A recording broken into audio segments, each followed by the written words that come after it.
E3 2017 is still in full swing, and with it comes tons of new details about Call of Duty World War II. Look, love it or hate it, this is going to be a big game, and since I got my hands on it, I figured I'd point out some interesting new details for you guys. First things first, let's talk about single player. We got to see this assault sequence with a few American soldier characters in the game, leading up to this whole big set-piece action moment in a bell tower that you've probably seen from the campaign trailer. The game looks damn good with lots of smoke and particle effects and really good character faces and animations. It's really hard to make a World War II game look different than what we've been all seeing for years, but the level of detail here with everything is remarkable. The whole sequence starts, of course, with a sergeant character, this time actor Josh Duhamel, getting in your face and telling you to go do the thing and shoot the men. There's another dorky soldier character with glasses who stammers and stumbles around, and he seems like a real, genuine character from a war movie. He's interesting and I want to know more about him. Then it picks up and we get to see lots of shootouts with Nazis, and we get to see the new health system in action. You get to point near a medic and press on the D-pad to call out for a med pack. He'll toss you one and then you can use it whenever you want to refill your health bar. The M1 Garand is also here in full glory with that iconic reload sound. They made it really extra loud this time, and I like it. This whole scene eventually transitions to the top of a tower with a bolt-action sniper rifle in your hand and a nice little detail of rosary beads wrapped around the scope. It was interesting. Then when the tower falls, there's some QuickTime event sequences, love them or hate them. But speaking of sniping, let's talk about gore. Call of Duty World War II is extremely gory, dude. Way more than I expected, and it's awesome. And yes, if you're asking yourself, it's way more gory than World at War. Limbs are blown off, heads straight up explode, and we even saw a man get blown away from the armpits up, revealing just bones and guts sticking out of him and blood everywhere. And then we even saw a cornered Nazi shoot himself in the head. It was all really shocking, even for a Call of Duty game, but like I said, it's unexpected, but it was well done. As for multiplayer, Sledgehammer is approaching the class system in a pretty interesting way with World War II, and they're calling it the division system. There's 5 different divisions in the game. There's infantry, who are basic riflemen. There's the expeditionary, who make use of tactical grenades and incendiary rounds. There's the airborne, who are paratroopers, who are a bit tougher in close quarters and use SMGs. Then of course there's the sniper class and an armored class who specialize in explosives and LMGs.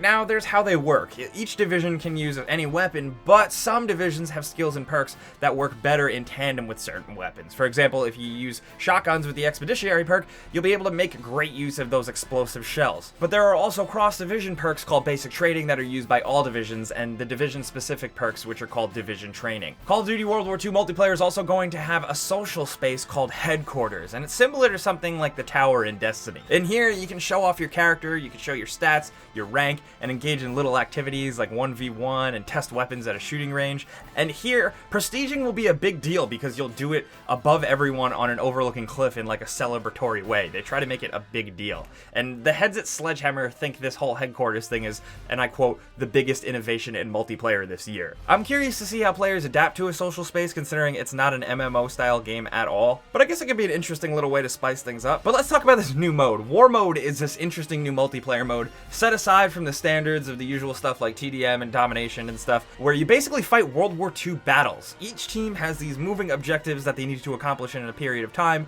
say defend a base from the other side by building machine guns, or taking a hill from the opposing force, or in our case, building a bridge or trying to prevent a bridge from being built. Depending on which team wins these objectives, different objectives pop up, like a tank comes in and then it acts almost as a moving payload similar to Overwatch. It's a good mode, it's pretty relentless, and it's really challenging, and it seems to actually encourage Call of Duty teamwork more than I've ever experienced, because a lot of times there's not much of that, but here it really worked in our favor. But otherwise, as for multiplayer in general, it's not a revolution. They've talked up the return to basics, boots on the ground gameplay, and that's exactly what it is here. The loop of sprinting around and dying, or getting a bunch of kills in a row and feeling like a badass, is just as good as it's always been. It's familiar, it gets the adrenaline pumping, and it's solid, and it's fun here. We got to experience some team deathmatch and domination in 3 maps, and it feels like Call of Duty with bayonet kills. Some things to note about multiplayer though, kill streaks are interesting with a flamethrower. That is really fun. It was definitely my favorite when I did get to play. There's also going to be recon aircraft for spotting enemies, then there's counter recon aircraft, artillery, and mortar strikes, flak guns to prevent the aerial kill streaks,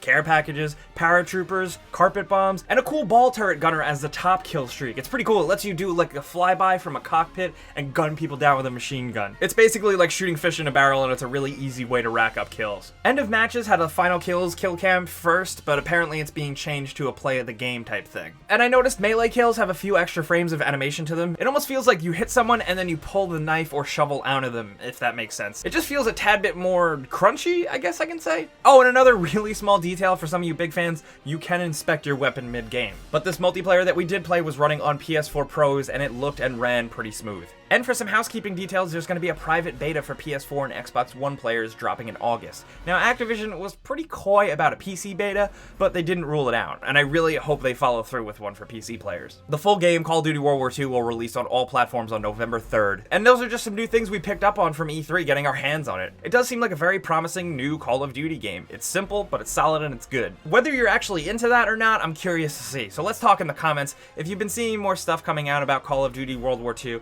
we want to know what you're thinking. Is this going to be enough to win you back if you haven't been into it? Me personally, I was expecting a bit more change, but I still like what I see. But if you're a hardcore Call of Duty player and you play every single one, I want to know what you expect from this one. Let's talk about any of this Call of Duty stuff down in the comments. I'll also be on Twitter, Facebook, and Instagram at Jake Baldino as well. But you guys know the deal. Thanks for coming around. Clicking the like button on our E3 videos really helps us out, and we appreciate it. But if you're new, subscribing is a good idea because we put out stuff like this every single day. But as always, thanks for watching, and we'll see you guys next time.